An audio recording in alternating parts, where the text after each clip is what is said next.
Ebusian for you more about embroidery on you so age politics are venue.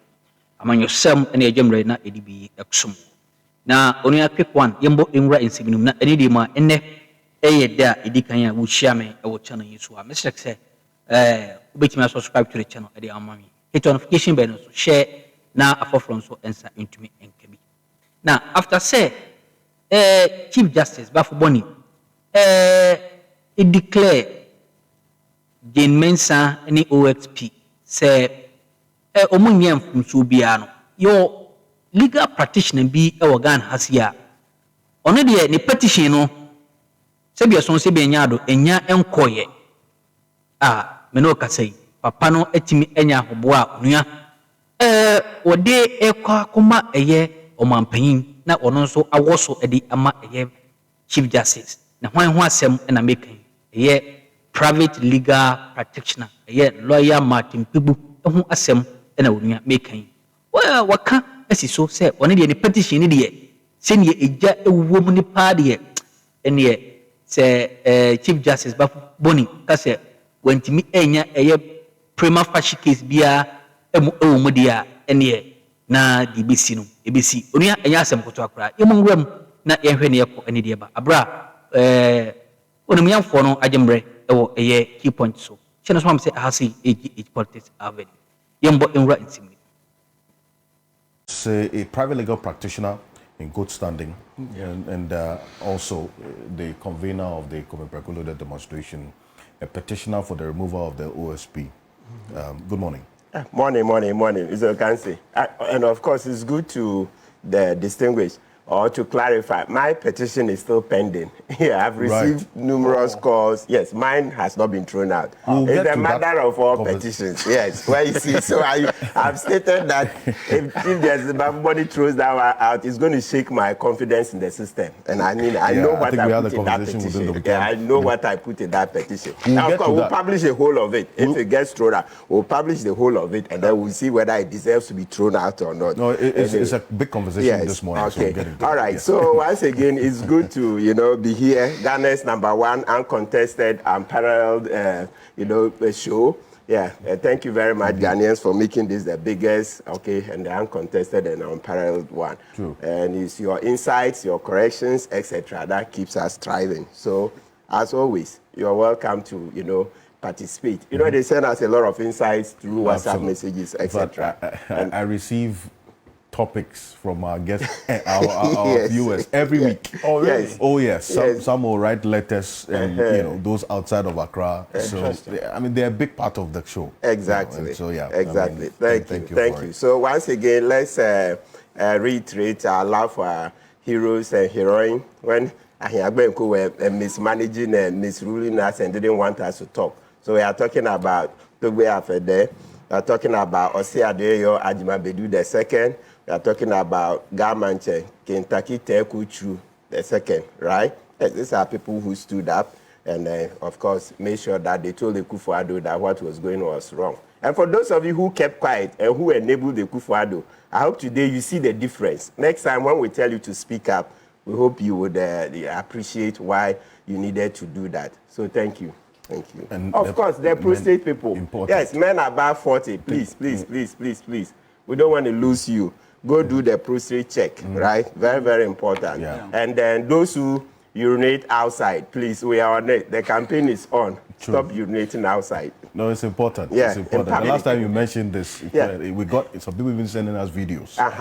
So it is a public concern, which I'm sure those who own cars, put empty bottles in your car. Right, that's for the guys. For the ladies, well, maybe we'll come out with something. But that's always been the old trick. You travel out there decades ago, 23 years ago, they say, hey, you go out there, they say, put this in your backpack.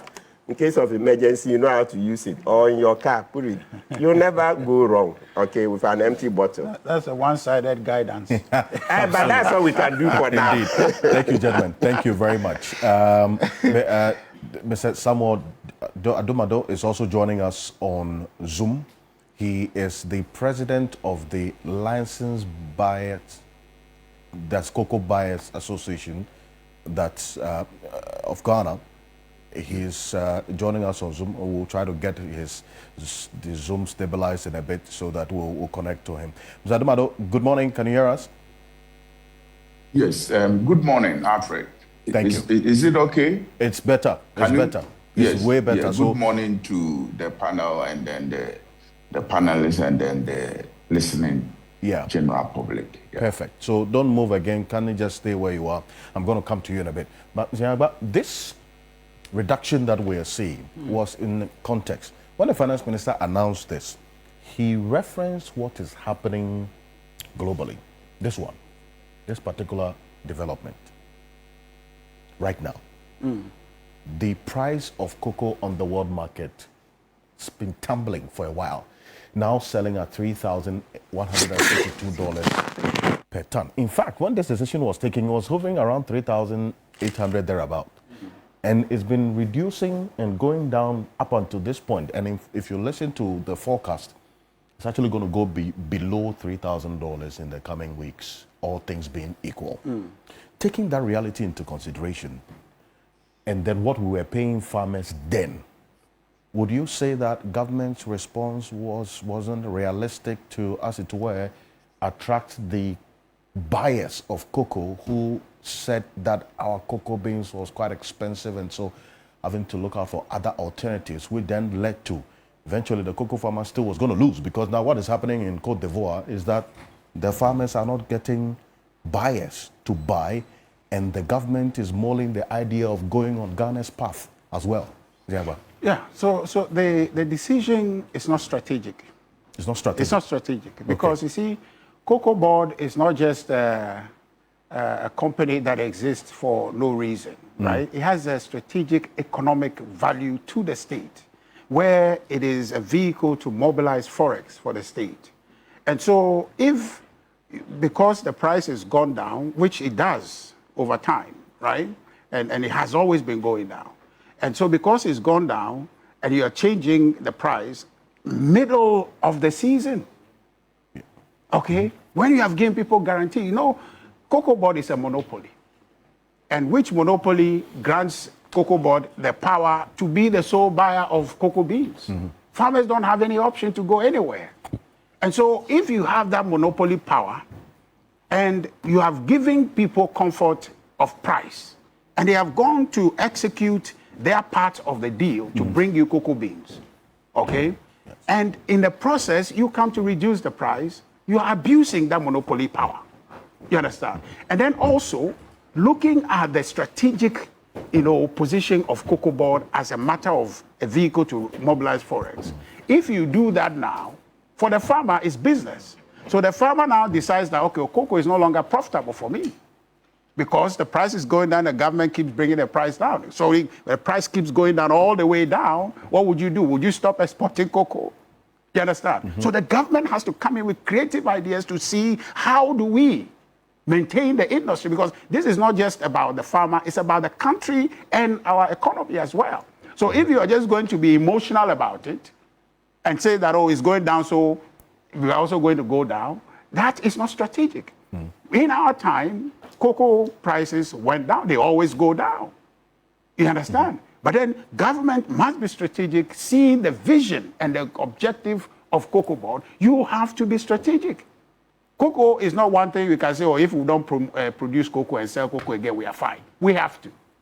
Okay? Absolutely. The idea about processing it is great, but right now, you have to be strategic to keep the sector.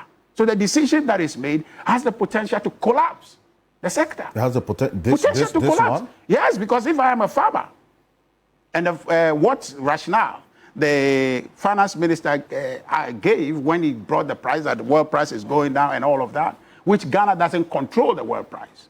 Are you with me? Ghana doesn't control. So what it means for me as a farmer is that Ghana cannot help me. The price is going down. If it's going down, why am I rationally in the cocoa business? And mind you, there is a second factor that is fighting against cocoa, which is galamsey. Okay, and we've heard a story about how people are giving up their cocoa farms for galamsey, right? So when you create an environment like this, and you tell cocoa farmers that we can't support you, we don't have a stake in the industry, it is only you the farmer who has a stake. You know, clearly the state doesn't have a stake in the farm that I own, right? The only thing is that they want to offtake it, manage and sell it and whatever. But in terms of primary interest is the farmer. So the farmer makes a rational decision. You can't stop them from being rational about their income and say that cocoa is no longer the future for me. And so when they divest from cocoa to go and do something else, who is suffering? The state. So the state must be strategic to say that we can't do that. We need to find other ways. So right now, they should keep the price where it's at. Well, but if they can't increase it, I'm coming. Yes. If they can't increase it, keep it where it's at. Okay. And then be strategic to see that, okay, what are the options? And now they are saying that 50% of it will be processed at home. So you are creating domestic demand for it so that you can still have the production going on. Okay? Because the cocoa board is supposed to figure it out. It's supposed to market cocoa. True. That's all their job. The farmers are supposed to produce it. So what they are telling us is that they can't be creative enough to market cocoa. And so because they can't market it, and so therefore what? So we as a country, we need cocoa. It's an integral part of how far we have come. The history of Ghana cannot be written without cocoa. So where we are, the government must, first of all, its first order of business must be to save the cocoa sector. And the decision to reduce the price is not saving it, it's collapsing it. You say it's not strategic? It's not. Okay. You understand? Now, this particular reduction is for the next cocoa season, is it not? Because what has been sold now... No, it's the season under review. Honorable Ataisa, specific. Is this going to affect what is already in stock? No. Even if they will buy it, recently they've just mop up the excess in the market, so they will buy it at the new price. Yes, but what has been sold already? Yes, was sold at 365. Yes. So that's the distinction. Yeah. That I want. So that's about the 50,000 metric tons or so. Yes. So that the old price applies to that. What has been taken in already. Absolutely. Okay. So if your salary will be reduced, at least what you have earned this month will be given. So it's the next month that they are reducing. That's the point. But you see, the only thing is that the next month's salary that they are reducing is part of this month for the farmer. It's part of the season that we have. So if they had anything to do at all, I'd suggest that perhaps wait till the season ends, and when you are coming with a new pricing window, if you decide not to be strategic at all, not to care about the sector, and want to collapse it, then you can tell farmers you are going to reduce the price. But prices have been going down all the time. Okay. I've read, but no government have taken the decision they have taken now to reduce the price to make it affect the cocoa farmer. That's the novelty of the situation. The focus of concern is the cocoa farmer and how all of this affect the cocoa farmer. Yes. The other one, the Kpebu is a cocoa farmer. He has 50 acres or more of cocoa farm and a former member of parliament for the Asante Achim North constituency. Good morning. Welcome. Good morning, my brother. It's good to have you join us. He's a lawyer as well, by the way, in good standing. It's interesting when I'm invited into conversations in respect of cocoa and cocoa farming. Sometimes I don't want to apportion blame to anybody. I was actually it is an industry that has been mismanaged from beginning till now. The reason is that the concept itself expected... Hold on to that point. I was just introducing you that you are here. Oh, okay. So I'll come to you for your substantive take. All right. I know, Ataisa, a number of issues have been raised. Yes. In fact, the proposal by the minority, which I hear Richard Ahiagba also suggests, the impact this is having on the cocoa farmer is going to have on the cocoa farmer. And rather than reduce the price, should have looked out for a bailout. That was one of the suggestions, correct? That makes sense, yes. So it's been done before, so it's a new thing. So why didn't you go on that path? Okay, so let me say good morning to my seniors and to the viewing public. It is important, this is livelihood issues or the welfare matters of the average cocoa farmer. So let me also express our satisfaction with the Minister of Finance releasing 1 billion Ghana cedis to the LBCs to settle the cocoa farmer. I think the bottom line of all these conversations that we are doing is to make sure that how do we get the cocoa farmer paid. So we shouldn't lose fact of the... And paid well. For that and paid well. So now, having paid or started paying the cocoa farmer, we need to create an environment where every Ghanaian will know what exactly led us into this situation. You can't help yourself but to do a historical analysis of this whole thing. But how much of the past? How much? So I would now demonstrate how much of it can be apportioned to the regime of the past. Okay. I will demonstrate that with the validated SOEs that was done by the IMF Statistical Department. And it's important so that subsequently, Honorable Richard, when they are making those files, they should be guided by what has been validated by the IMF at their fourth review. Before I do that, we must understand that cocoa price or the farm gate price is a share of the FOB price, is that not it? Yes, indeed. And they do it at the beginning of the year. And Alfred, look at the determinants of the FOB price. It is a share of that FOB price that they use to determine what the farm gate price is to the farmer. Right. The first they use is what we call a forecast international cocoa price. That's the London and the New York futures. At the beginning, the Ministry of Finance, the Bank of Ghana, all make projections as to what the average price of cocoa will be at the end of the season or throughout the season. And Alfred, if this is a major component of the price build-up, it means that any drop in your forecasted price at the beginning will affect the whole price of the FOB. True. The farm gate price is not in absolute terms. It's an expected share of that determined FOB at the beginning of the farming season. So when you have your forecast international cocoa price plummeting, natural consequences is that it will have a burden on the farm gate price given to the cocoa farmer. The second one they use is the forward sales contract, already signed. And I want to use what the IMF themselves said and the impact of the forward contract that was done or the rollovers that we suffered as a country is quantum or the effect it had on this current cocoa season 2025-2026. Which IMF report are you quoting from? The validated SOEs dates by the IMF Statistical Department. In fact, they met the Finance Committee 2 weeks ago in Parliament, and it is before us in Parliament.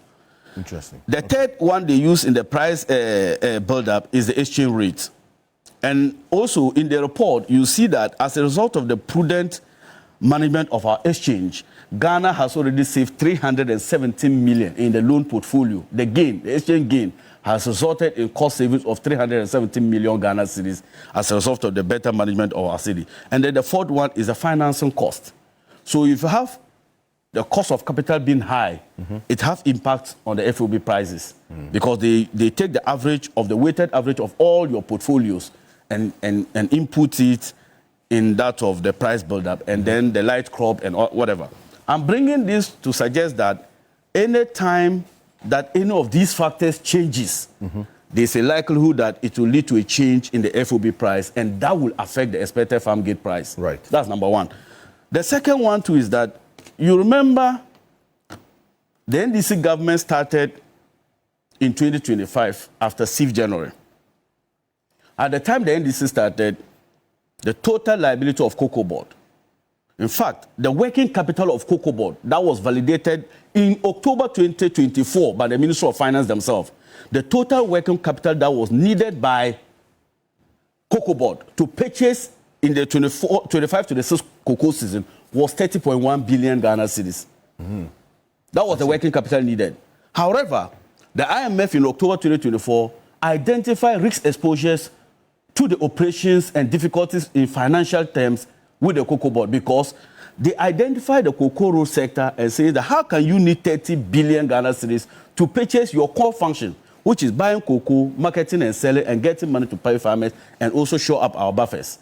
Then you are exposed to 26 billion Ghana cedis in awards of road contracts. That was the diamond revelation made by the IMF in October 2024. I see. So cocoa roads alone that had been awarded contracts was almost 26 billion. equal to the total working capital that was needed to perform the core functions of Cocoa Board. And you say it's in the IMF report? Yes. Parliament, these are public records. Now, let me say something Richard said, and they keep on mentioning that, and it's important that we clarify it. In 2023-2024, I want to demonstrate the excessive risks that we got as a result of the forward sales. Now, in the previous financing mechanisms of Cocoa Board, we used to use the syndicated concept. What it means is that you get the equivalent of money in dollars. I remember those days when the money arrives, you see that there will be some level of stability in the Ghanaian cedi. Then based on that, you go to the cocoa farmer through your LBCs, purchase cocoa, export, and then pay the syndicated loan. Then the rest is declared as dividend to government. Right. However, for the first time, a financing mechanism was brought where Ghana or Cocoa Board became the nexus between the person with the available funds and the cocoa farmer. True. So at that time, we needed to depend solely on the appetite of the person giving you the funds, based on the performance in the market, his risk appetite level, and whatever. Now, you went at the time of sources for the funding to come and buy the cocoa beans, projected that you will make 800,000 metric tons for the year. And out of the 800,000, you already said 786,672 tons should be forward sealed through the forward contract. You don't have the 800,000 metric tons because these are projections. And in Prof, they taught us when you are doing research, you give margin of error. So you are expecting 800,000 metric tons worth of cocoa at the beginning of the year. Then you commit. We ain't some who do it because what channel so, Mammy, and I was so jimmy. That's an so body in the Dumbi Edomania. They were saying about